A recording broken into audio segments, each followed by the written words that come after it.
Hello and good morning. How are you doing today? I'm doing great. What a blessed writer you are. I am so inspired by the way that you build your stories. You give me just enough to keep so glued to it that it's like I'm supposed to be in bed by midnight, but no, you're keeping me up until 1. Well, thank you. That is high praise. Well, ruins your sleep. That's what I want to put on the cover. No, man, and it gets into my dreams, which then, I mean, it's almost like your paragraphs become my moving pictures, which is just very inspiring about the way you write.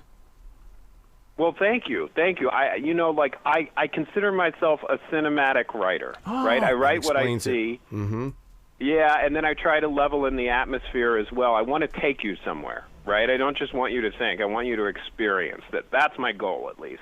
Well, you can feel that in Sapphire Storm in the way that it's almost like you would give us a thought to hold on to as the reader, and then it's almost like you give us room to breathe. And I always see the author doing that in their chair while they're putting the story together. They sit back for a moment and then read the paragraph and then come back and say, let's get back to work. Right. I think that's exactly it. And I think it's almost musical, right? You want to syncopate your big realizations, your big emotional moments, but you also want to have something in between that allows the reader to digest what they're experiencing. That's it. But yeah, it's like what comedians say. You've got to have the pause. You've got to be able so that we can be drawn back into that. Right, and if you don't allow them to pause, it's about fear, right? If you overdo it, because the pause, and maybe nobody laughs, right? If you're a comedian, so you got to let it. You got to take that risk. Ethan Blake, this is a character that readers are going to be, I swear they're going to hold on to Ethan for a long time, because you put Ethan in areas that really, it's about satisfying people's appetites. But the thing is that there's something about Ethan that makes you say, I either know Ethan or I am Ethan. Mm-hmm. I appreciate you saying that, because as we discover in the book, Ethan has a pretty rarefied past and a history, which comes to the surface, which is that he was a sex worker for many years and doesn't have any shame about it. He felt like he handled himself professionally and well and treated people with respect and figured out how to create an environment where he was treated with respect, which can be a challenge. So I wanted to ground him. I wanted him to feel relatable, to use a very popular term out here in Hollywood. And I wanted him to be a step apart from the usual depictions of sex work that we see in films and movies and television. I think those depictions are evolving and becoming more inclusive and sophisticated. But this is someone who has gone on to have a career of his dreams as a pastry chef. And so he's also older than a lot of the characters that I've written about in my romance novels as C. Travis Rice. He's a grown man, for lack of a better term, whereas the tendency in romantic fiction is to write about younger people who are experiencing love for the first time. And that's not where Ethan is. Ethan's had his heart broken, and he's been disappointed, and he's overcome things, and it's really rich and interesting to write about a character like that. See, that's what I mean. We've all been this person, or we know somebody who has gone through those emotional stories and storms. Right. Absolutely. And then you also give people the opportunity to believe in second chance. Okay, we've got this past, but we're living in the present, and this is what I want to do right now. I'm not going to live in my past. I'm going to do this right now, like Ethan is doing with, being the pastry chef. Right, and I think, and as we see with some of the other characters who come in, your response to your past is a function of what you tell yourself about your past. Mm-hmm. The narrative that you've adopted about your past is actually far more powerful than your past. I think bad things happen, and I don't believe in ignoring reality, and I don't believe you just close your eyes and manifest whatever you want. I think there's a physical universe. But at the same time, my interpretation of past events can be very potent, and it can shape my attitudes today. Speaking of those universes, I'm also a writer, and I'm always afraid of that I'm going to get lost in the writer's metaverse. In other words, when I go into a story, so often I become a part of that story, and reality isn't checking in with my heart. Well, I think that can also be a way for us to stay sane. I think too much reality can drive you crazy. So true. So I'm all about that. I'm all about several hours a day in a completely alternate universe, because there are some things about this reality that stink. Yeah. To be in a world of suspense, intrigue, drama. My doctor always tells me that I have to take my blood pressure while I'm writing because I get so involved. What about you? Do you feel your blood pressure boiling or going up?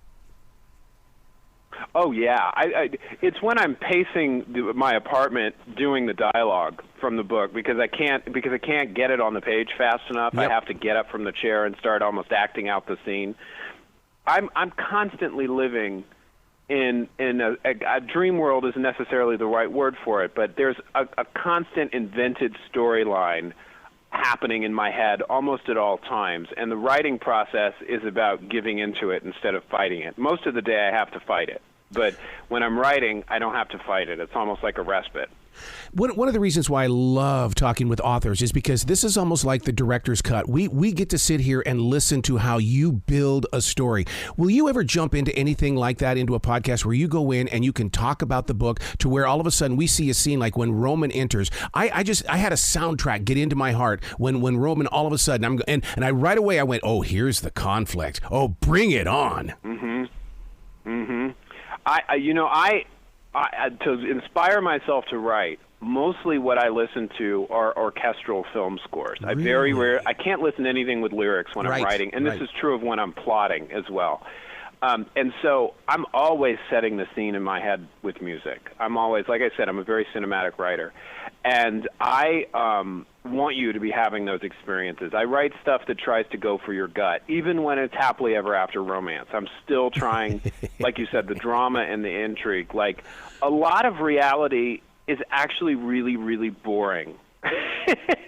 And so art gives us the opportunity to make it more exciting than it is, but sometimes we're doing that in an authentic way because we're bringing what's under the surface to the surface. We're just bringing it there faster and harder than it normally arrives.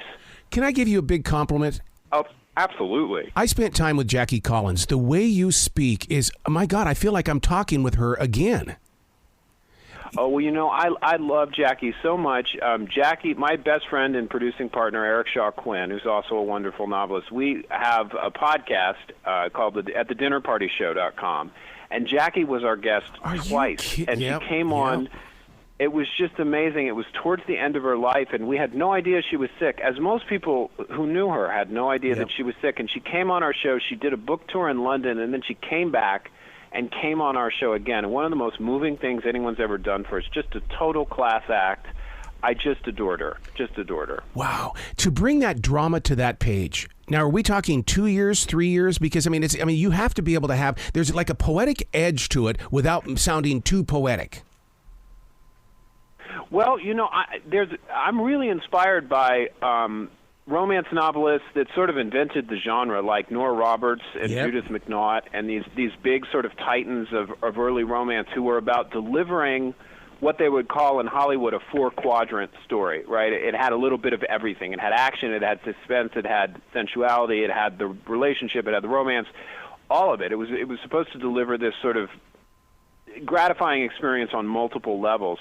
And the prose style dictated by that, I think, is very sort of, I don't want to say crystal clear, but it's very concrete. Yeah. And the dialogue is supposed to leap off the page. Nora Roberts is a master of dialogue. She really is. She gets all this credit for being the reigning queen of romance, but she's really a more diverse writer, I think, than anyone gives her credit for. And you can just hear her dialogue crackling in your ear as you read it on the page. And so that was definitely something I wanted to capture. And this book, I think, came out of me faster than the others. Wow. This was really, the plot arrived first with this one, and then everything else fell into place. Typically with romance novels, the characters arrive first, and the question is, okay, how much plot do you need to get them together? Mm-hmm, mm-hmm. Is their passion going to be enough? Their passion and the intricacies of their personality. Where can people find your podcast? Because they need to continue growing with you as that creative mind, as well as the author of these books, that we stop, we have to catch our breath when we walk into that bookstore.